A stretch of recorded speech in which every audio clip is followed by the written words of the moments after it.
Unless you can get Klopp off of the Trivago commercials. There you go.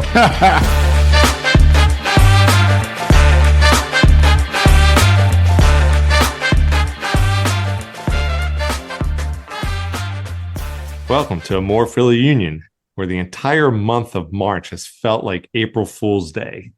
We are your hosts. I'm E. I'm C.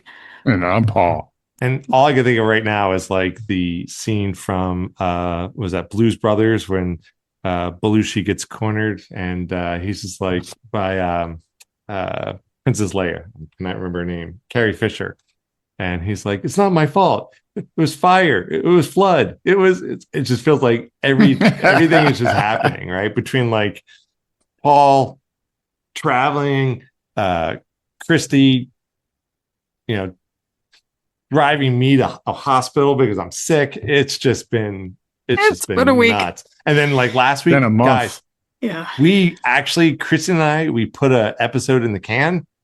Awesome. And I go, okay, that's on the software, and it's like it's showing no save file. I'm like, are you kidding me?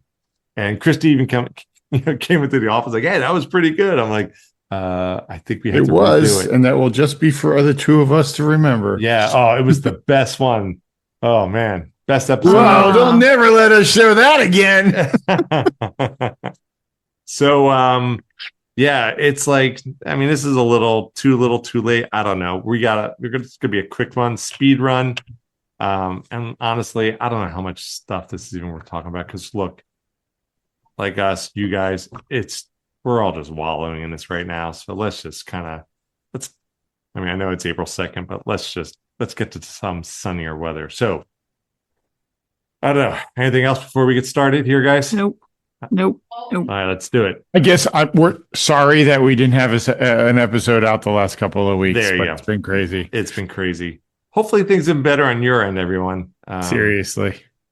Hey, drop us a line about that awesome vacation you're having in the Bahamas. Seriously, we'd love to hear about it. Seriously. Although, yeah. So let's keep scratching this mosquito bite. Union versus Chicago. Union 1, Chicago 2. Boo. It was, it just, the game started getting ahead of us and we just never caught up. Kuipers is, I think, definitely contender for Golden Boot this year. Haile Selassie, he's going to be up there. Yeah, it's been so long, so I don't even know. Was there anything that was good from that game that you guys can feel like we scored a goal? Yeah, Bluesky got a goal. Mm-hmm. Yeah, that looping header. That was actually well done. Mm-hmm. I mean, the bar is in hell at this point, so yeah, pretty much. Yeah. But it's actually below absolute zero. That's actually possible.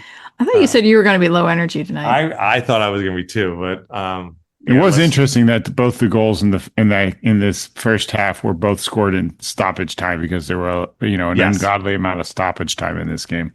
Yeah, and I think that's a positive take. That when Chicago got the goal stoppage time, it's easy to be like, all right, first half's over. Let's just get to the locker room. We'll regroup, come out in the second half. But we responded that Bluesky goal, so I appreciate the fight. And I want to say this: it's not that the team's not fighting; it's just this. They're not shooting. We're not shooting. And Christy and I, in last week's episode, guys, which was awesome, that Christy and I did. It was pretty good. I was proud of myself, but hey. And I think one of the things we focused on with all the trades, look, there were trades between last seasons, yeah, but we've traded away for like starters, pillars, centerpiece players of our team, and I think it's objectively true. Glesnes and Wagner, we absolutely cut ourselves at the knees there with that getting rid of those guys. I'm not saying that our defense is not doing the best they can, and I'm not saying that they're not effective. But man, it's not the same. It's not the same. Well, it's a major disruption in, a defense that had been among the best in the league last year, and half of it's gone. Yeah. Half the starting lineup is gone. So, it's going to be hard to replace them. And, Macanya's doing what he can. Harriel's doing what he can. Westfield's doing what he can. And then everybody else is new. Yeah. And that's the thing. That's the other part about this. And actually, Christy, I see you gesturing. I don't know if you want to jump in on that. No. Go ahead. Keep on. It's not just the ability. It's the institutional experience. It's the veteran status. Baribo, some would argue he wasn't as much of a veteran as Aura and Glesnes and Wagner, but still, if you would add up the player year experience of all them, like as hard as these young guys are working, they don't have that experience. And I think that's what we're seeing. And they don't know each other yet. The ones that are here just haven't had a chance to learn each other yet. And that's why there's been such a frustration with communication on the field. Yeah. But at the same time, they're just not shooting. Like, I don't understand it. They're for whatever reason, they're not getting shots off there. When they're close to the box, we just want to see them taking some shots, and everybody's either just flubbing the shot that they do get or taking an extra touch, and it's tough. I think C rightly pointed out as episode, and not obviously in the amazing last episode, but the episode or two before that, that we're only losing typically by one goal. Yeah. But obviously hasn't been the case in all of the games, but sure. Up until the one, it was the case, and we need to find a way to break the scoring drought. Yeah. I mean, I guess in some ways that does point out a small discrepancy in my statements. Well, maybe not, but our defense is holding better than our offense is performing. I think that's maybe yes, I would agree with that. Yeah. But only a little bit better. Yeah. And Carnell can take all he's a guy who can take disparate pieces like we have right now with all these young players and get them working. The question is how soon and how effective. I don't know. I mean, I always try to, I'm boiling it down to a very simple metric. At this point, do I think the Union are going to make the playoffs, given the very generous number of teams that make it to the playoffs? And I'll say I'm not sure. And for a successful season right now for me is if we make it to the playoffs, whether that's through that wild card game or whatever new crazy, Druid circle method they come up with this season for the playoffs. If we make it to the playoffs, I'll take this as a success. We're 5 games into the season. We're only 13 points behind Nashville and LAFC for the Supporters Shield. That's still. We're only 13. I'm sorry, I couldn't get it. I couldn't get through it with a straight face. So you're saying there's a chance? Don't. It's like the guy, the first 100 meters of the New York City Marathon. I'm like, I'm only 50 feet behind the leader. It's like, One thing I'm not really interested in doing, and not saying that either of you are doing this, but just if it's out there in the fandom, which it might very well be, but is saying that this is like some sort of Carnell curse or something, that this is like, because of the way things went with St. Louis. Yeah. Because to be totally fair, I don't know what St. Louis did between season 1 and season 2 in terms of their lineup. Yeah. I'm not really versed on that. But that said, I'm just not really willing to, as someone who studied history to a certain extent, I'm not willing to to admit that it would repeat itself that handily and easily. I really don't think that's what's going on here. I think that I think he had a deeper bench and more options last year. I think he has a potentially deep bench this year that hasn't been fully developed. I mean, they really, whoever did it, whether it was something Tanner put in motion, whether it was something someone else did, or some kind of group decision, because it certainly wasn't Carnell on his own. Their decisions in the offseason have clearly kneecapped us. I don't doubt that there's a lot of talent out there, but I don't, like you were saying, there's just not that experience.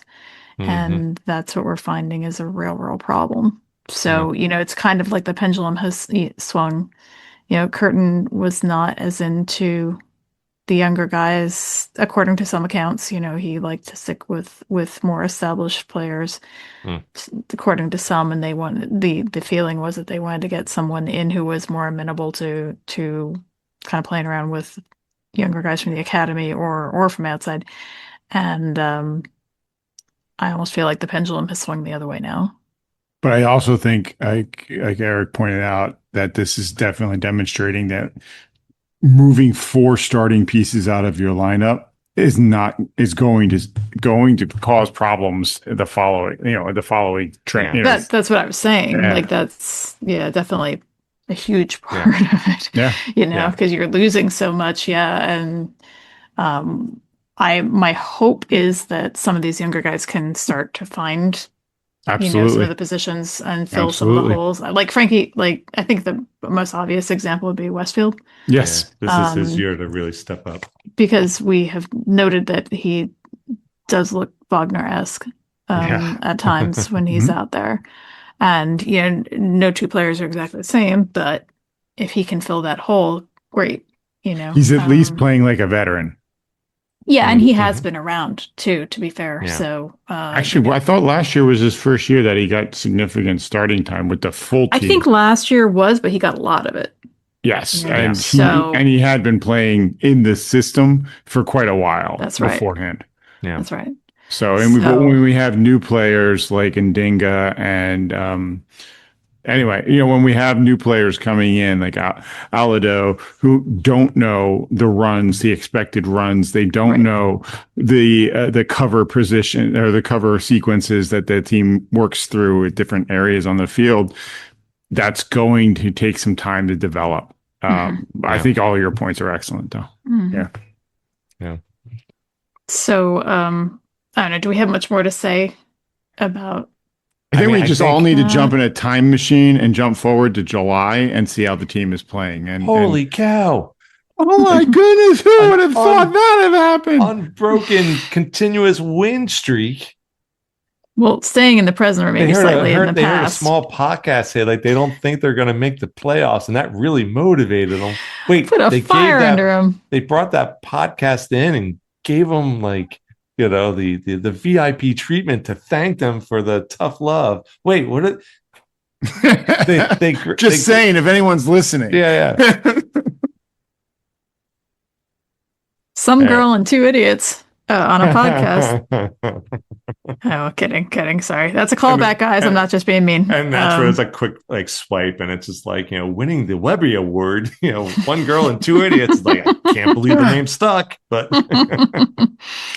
well, after the loss to the Fire, there was a statement, and this is not mine. This Free Kick Pod actually put this out, but it is Ali Bedoya speaking after that loss. Yeah. Oh, yeah. And there was certainly more than this, but the excerpted piece here says, as long as I've been at the club, this is the worst rut that we've been in at the club. So it's really frustrating, especially when I think of the first half where we kind of played in their end pretty much the whole half, and to give up just kind of a cheap goal, get unlucky with Choo Choo, who got a concussion during the match.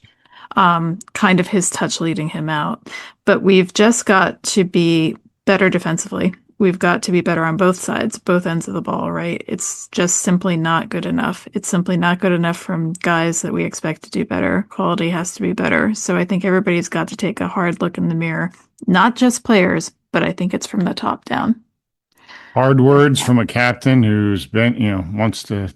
It doesn't feel like it was the ending part that kind of got me, to be totally fair, from the top down. So I assume he's referencing Carnell, but also even above Carnell. I was thinking more above Carnell. Yeah. I wonder. Yeah. Because I think that might be a veiled reference to you traded away so much. What do you expect it to happen? Yeah. I mean, I'm clearly projecting a little bit, but I mean, it's hard not to think that a little bit, though. Mm-hmm. I agree. Yeah, I think, I mean, what's this Shelley line, right, from Frankenstein? I am fearless and therefore powerful, right? So, I mean, if Allie's like, this is it. This is my year. I'm not pulling any more punches. I'll tell anybody. Yeah. I mean, he's always been someone who would not pull a punch and tell what he thinks, but yeah. And just one more time, that was Free Kick Pod that had that quote. So I just want to throw that out there. So yeah, it's been a weird March, and gosh, I hope April. Come on, April. Has some sunnier weather. Yep. Yeah. Okay, so up next, talk about that. Yeah, next game is Union at Charlotte this Saturday, which is 2 days from now as we record on Thursday, against Charlotte, as you might imagine. Charlotte, who else would it be? Charlotte's in 4th place with 2 wins, 1 loss, and 2 draws. And is that visiting the Queen City has not been a successful place for the Union. No, and they're undefeated at home, so there's that. Yeah. So that's and something. Zaha is alive and well. So they've had 2 weeks with the international break. Will Blake be back for this? That's a good question. I don't know if the international games are going to keep him out. I think they will, because I feel like I saw something that it seemed to indicate he wouldn't be around for this match or for a couple matches. So I know that's a speculation on my part. I know Jamaica needs one more win to qualify for the World Cup. So he's definitely going to be involved in whatever game that is, as long as they want him. Yep. And I mean, that said, we've talked about it. We're not unconfident in Andrew Rick, but just having our security blanket back there and Andre Blake makes the world a little bit brighter. Yeah. Yep. Yeah. So I'm not guessing anything at this point. No. Whatever will be, will be. Yeah. The future's not ours to see. Damn, I didn't stick the landing. But we knew where you were headed. Sarah.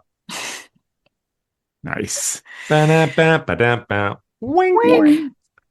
Well, it's been a more Philly Union, everyone. Let's just go out on top right there. Is that what you're saying? That's it. We're done. No, there we go. Yeah. Well, one thing we talked about a little bit or alluded to last week on the best episode ever was hopefully with this, like, there's about a week, 2 weeks off they essentially have between games. Yeah. Like this happened with us going into the playoffs, right? We were on fire, supporter shield, and then you get that time off and you kind of lose the mojo.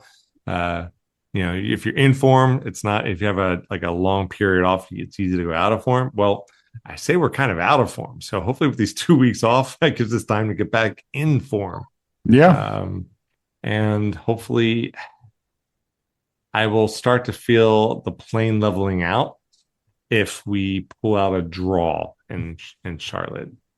But we are 5 games in and we've lost every single game. Yeah.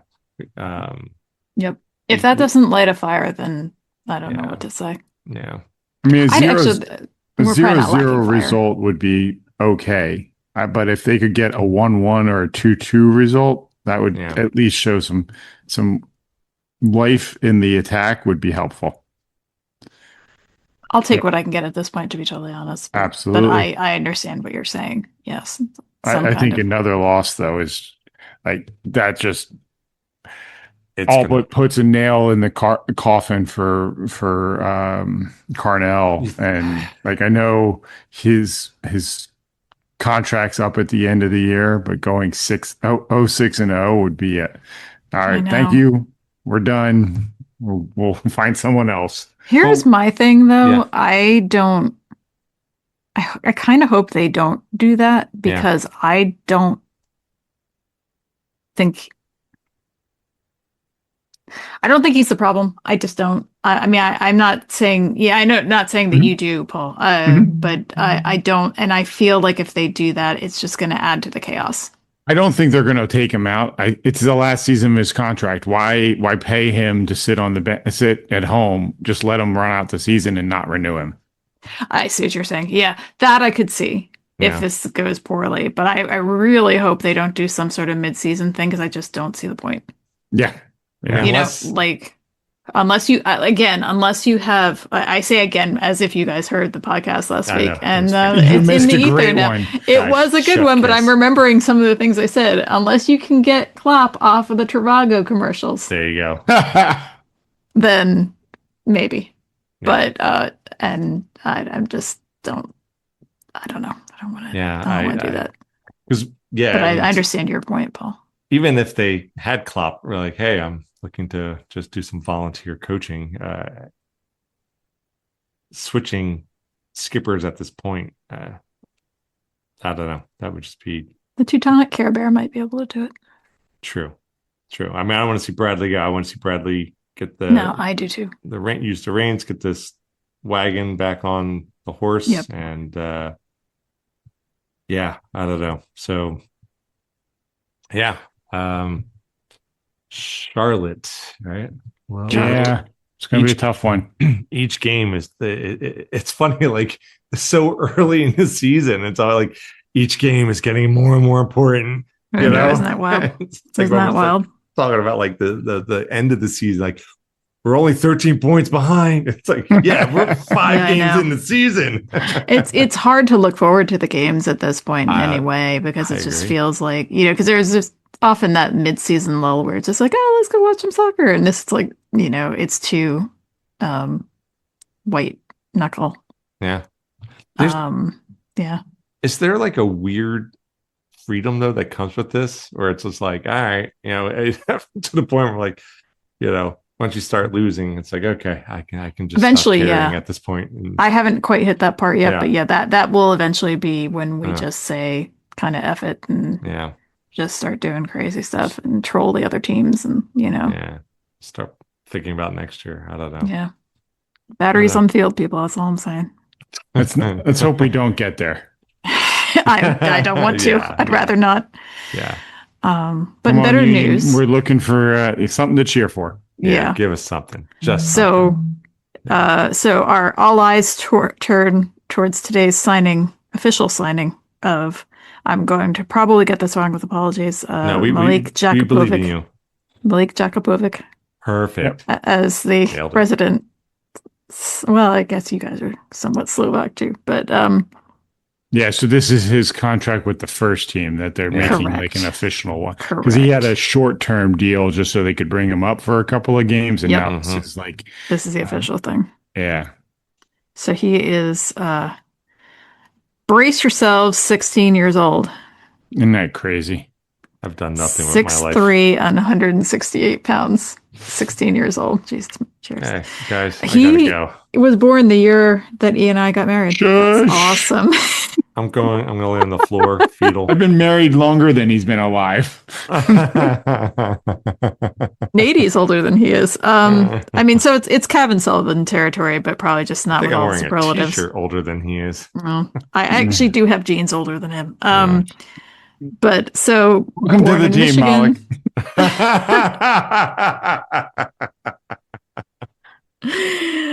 Oh boy. Yeah. Born in Michigan, US and Bosnia Herzegovina citizenship, so dual citizenship there. And is a forward. So I guess we'll see what goes on there. Yeah. And good for him. Any positivity you bring to the team. And man, you will have a city behind you. Absolutely. Yeah. Cool. How many of our players can't go to a bar? I know it's probably a high percentage. Yeah. It's got to be like 50%. Let's do this. Let's have a little bit of fun because Paul, I know you got to go soon. Yep. Let's make a guess. Like percentage wise, I have no idea. And then I'll look it up between now and next week. And you, the listener, if you want to like chime in, maybe we'll put a post out there. The percentage of our players that are not legally old enough to drink in the U.S. Without looking, hey, I will guys, say 50. I see light patterns changing on people's faces. No, not mine. I'm just sitting here. No. Paul, I was just counting. There are 28 players on the roster. 28 players. Out of those 28, how many cannot actually go and buy a beer? Yeah. I'm just doing math. I'm not looking. Hold on. Do you want our guesses now and people can chime in to see if they agree, or do we lock in an answer and whatever people want to do? I want to record everybody, and I'll do a little bit of the I'll do the research between now and next week, and we'll see who got closest. So again, I just scrolled through and counted the number of players. So 28. So we're going with 28. Okay. 28. So of the 28. Dang. Of the 28, how many? So I'm probably undershooting, but I'll go with 7. I'll go with a quarter of the team is under 21. So Paul is 7 out of 28. Less than 21. See, I was shooting high, but now I'm rethinking, but I'm still thinking higher than Paul. So exactly. I recognize that I'm probably going low. But I also but I had a number and now I'm reconsidering. So okay, you don't need to know all the backstory. Here we go. Right. I'm gonna go with 12. That's a bold one. But you know what? There's probably some people that they've brought in who are at that 20 and a half, I think that's actually not a bad guess. I think that we'll probably be surprised by the number. Well, let's say as of April 2nd, too, just to draw a line in the sand. Yeah. I was going to say, knowing my luck between now and next week, someone's birthday is going to be like, well, it's April 5th. It's like, April 2nd. So as of today. Yeah. So as of 4/2/26. All right. I'm going to go 10. I think it's a nice little spread. So 7 out of Paul, 10 for me, 12 for C. I'll look it up. We're not going Price is Right rules. You can be over. Okay. Price is Right rules. I'll say 10. Christy will say 12. Paul will be like 13. All right. So we'll check that out. If you listeners, you want to throw in your guess, feel free. We'll talk about it next week. Okay, real quick, just some World Cup news. The big one today, Italy is out. Isn't that crazy? That's their third sequential World Cup. I don't know how that country is not just imploding. In flames. Yeah. Absolutely in flames. Yeah, I don't understand. Dear Lord, this could be end times. I don't know. This is we used to joke that France was the up and down team. Yeah, and for a while they were. It was like either they would qualify or they'd either dominate. They would make it, but they would either dominate or be out before they even they would make it out group. Legit, literally forget that year was chaos. Yeah. So just. Yeah, but now it's just like they're kind of more consistent, and Italy is. Well, I guess they're consistently out, but like not in a good way, right? Yeah, but wow. I mean, look, who knows where we would be if we weren't hosting? But yeah, true. I mean, because we are, Belgium that game.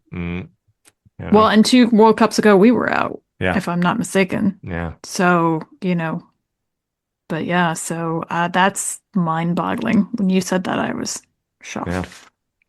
But some news, like Congo for the first time in 52 years is in. Wow. Was it Bosnia? What did I say? Earlier when we were talking about Bosnia? Bosnia Herzegovina is in. Yeah, I don't know. It's going to be an interesting situation. Oh, and Iraq qualified too. I don't know if there's any superlatives on them making it in, but like so many years or anything like that. But yeah, so and this I if you'll indulge me, I will mention this. I did mention it in the Lost podcast. Yeah. But there have been certain towns designated as World Cup towns. I'm probably throughout the United States, but in Pennsylvania in particular. So if they're not hosting, they're hosting some kind of watch party. You often see that from Kansas City for the U.S. But in Pennsylvania, there are 3, and it's Pittsburgh, Scranton, and my hometown of Reading, Pennsylvania, which I'm very excited about. Let's go Pretzel City. Go Pretzel City, because there's Reading has a lot of hard times. It's nice to hear some nice news coming out of there. So they're going to it's actually going to be an indoor event, so I don't know if there's going to be any gatekeeping around that or how that's going to work. But it's going to be in the Santander Arena, if anybody's familiar with Reading at all. Oh, that's cool. And it's going to be a watch party? Yeah. So that'll be awesome. I assume, I don't know how they'll do that, if it'll be like something set up at an end, but it is also a hockey arena. So they might have thinking like that. a situation. Yeah, like the four-sided thing. The Jumbotron. That would be super sweet. So, and they're going to have games out on the, other events out on the street. Probably just block off the whole street there, because it's very easy to do in that section. So very excited about that. I was very happy to hear that. That was brand new when we were in the Lost podcast. It's a week old now. Yeah. But Governor Shapiro had just announced it the day we recorded. So very excited about that. Also happy for Scranton and Pittsburgh. Yeah. So very cool. There'll be some reason to have them on TV. That would be cool. Yeah. Kind of like the USM national team and Reading both use a win. So yeah. Might be a good thing to do on July 4th, because they're going to be set up for the July 4th game. So. And I think that maybe the other reason hosting it there too is now you just don't even have to worry about the weather, because July 4th, Reading, it could be pretty stinking hot, and indoor. People are going to be out there all day. So, the air conditioning and all that stuff. Yeah. And you can kind of control the amount of celebrating people are doing. Yeah. I mean, life finds a way, but it's it'll be fun. That'll be fun. That'll be cool. So, anything else? No, I think that's it. Yeah, I think that's it. I don't have anything. Well, we'll have to see what happens this weekend with MLS games getting back up and running. Yeah. I mean, we bid adieu to whatever that March was, and we welcome April with open arms, I don't know. Hope springs eternal. Exactly. Hope so spring eternal. Funny story that is related to something that we often say on here: hope dies last. And I had reason to type that to my team at work, and I had a typo, and I actually typed hope dies fast. And now, unfortunately, that has become the actual team motto. Hope dies fast. That's fantastic. So I'm really hoping that our season doesn't go the same way as my typo. Well, if things don't turn around, I sense another shirt. Yeah. Yeah. Coffee mug. Yeah. Put it on the other side for the chaos engine. Hope dies fast. All right. Well, if you want to join the conversation, you want to share your prediction of the number of under 21 union players on the team, you can reach us at our website, amorephillyunion.com. You can send questions to us via email or contact us on social, and particularly Instagram is always a good one. We'll be sure to include it on the pod. Our email is pod@amorephillyunion.com. Instagram, YouTube, Threads, Bluesky. We are a More Philly Union. We got our always growing, always awesome, always eclectic Spotify playlist. Just look for the More Philly Union, the one with the little musical notes. If you want some of your own More Philly Union swag, you can check out our online store. Just go to our website or also via our link tree to get the link. Be sure to download and subscribe to our podcast wherever you get yours. And while you're at it, go show some love to one of our favorite forces for good in the world, the Philadelphia Union Foundation. Check them out at philadelphiaunionfoundation.org. Nailed it. So thanks, everyone, for tuning into another episode of A More Philly Union. We are your hosts. I'm E. I'm C. I'm Paul. Go Union. Bowling.